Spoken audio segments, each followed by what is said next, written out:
Jose Andrino, pa-subscribe po. Yan, maraming salamat. Ayun, nagpalang araw mga Kalingap.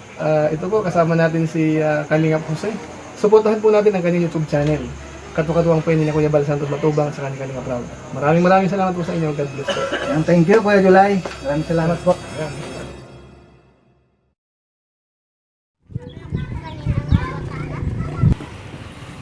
Yan, good morning, good morning. Yan, good morning kay Kuya Bal at kay Ate Edna at Kalinga Prab. Yan, good morning po sa ating lahat, sa ating mga manonood ngayon. You know, at medyo ano na, malapit nang matapos yung ano dito, mga tulay.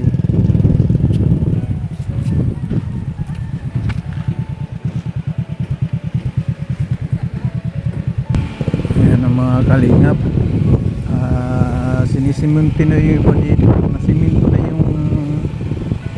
yung tulay, no? Yung iba hindi pa, yung sa mayroong gitna, yung daanan ng tubig ay hindi pa gaanong na lagyan ng flooring.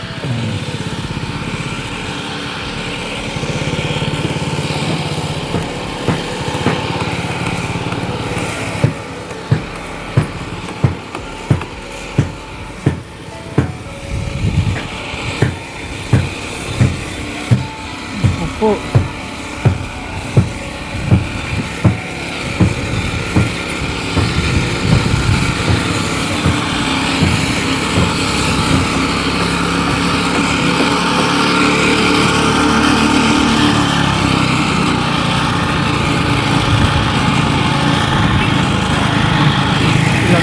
Ilang araw na ito, matatapos na itong tulay na ito mga kaibigan, mga kalingap.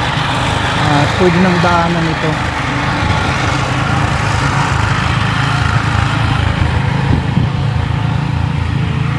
Ay, hello, good morning. Ayan, dito na tayo kila Mary Joy, no? Ayan, mga kalinga po.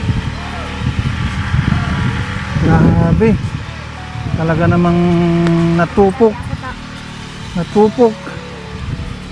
yung bahay nila. Grabe po mga kalingap, hindi natin akalain itong bahay nito. Buti walang nadamay dito. Hindi nadamay yung kapitbahay dito ng mga kaibigan, no? Grabe. Ito na. Grabe ito mga kalingap.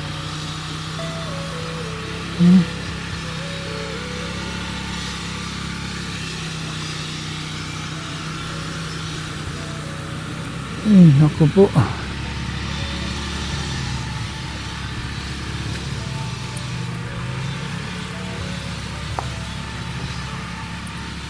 Magandang umaga. Magandang umaga. Anong nangyari dito? Nasunog.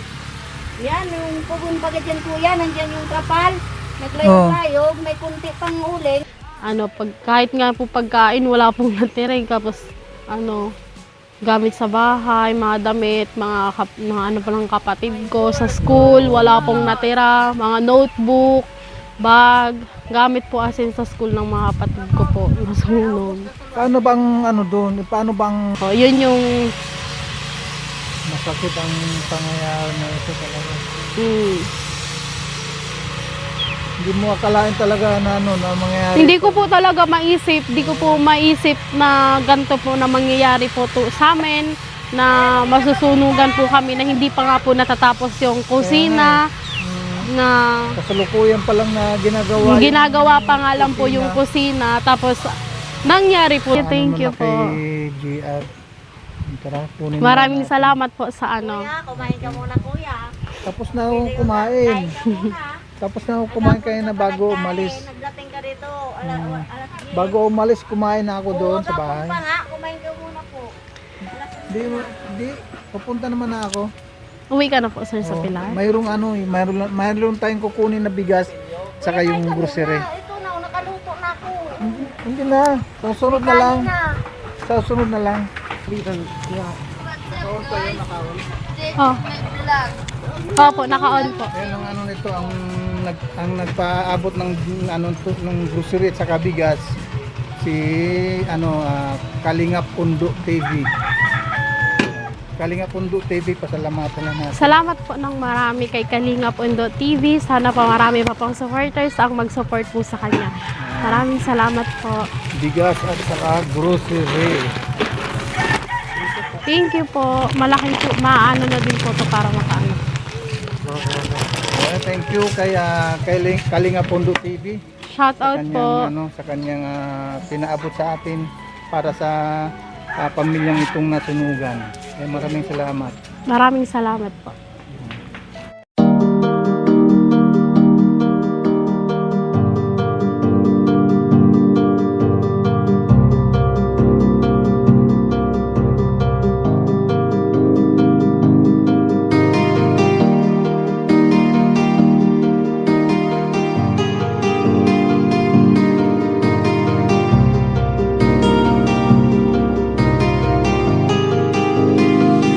Para sa inyo, lagi nandyan siya at mag-aabot ng pag-asa.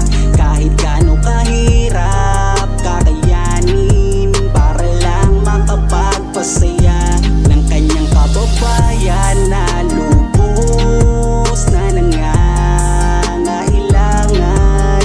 May Kalingap Jose, kayong kaibigan at palagi niyong masasandalan.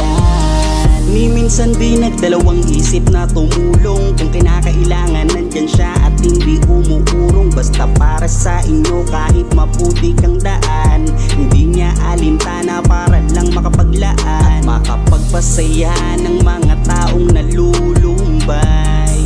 Nandyan siya at magbibigay ng kulay. May Kalingap Jose, kayong masasandalan at kayo ay tutulungan.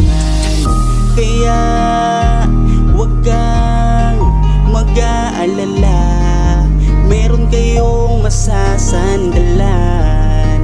Siya si Kalingap. Para sa inyo, lagi nandyan siya at mag-aabot ng pag-asa. Kahit gaano kahirap, kakayanin para lang makapagpasaya ng kanyang kababayan na lubos na nangangailangan. May Kalingap Jose, kayong kaibigan at palagi niyong masasandalan. Isa ka sa ginawang instrumento ng ating Panginoon upang tumulong sa mga taong nangangailangan. Di ka napagod at di mo sila sinukuan. Salamat sa lahat ng sakripisyo mo. Ang iyong pagtulong ay laging bukal sa puso mo. Laki sa hirap at palaging nagsusumika para makatulong sa mga mahirap. Lagi niyong tatandaan, may isang taong maglalaan ng tulong sa mga mahirap. Di mapapagod kahit na para sa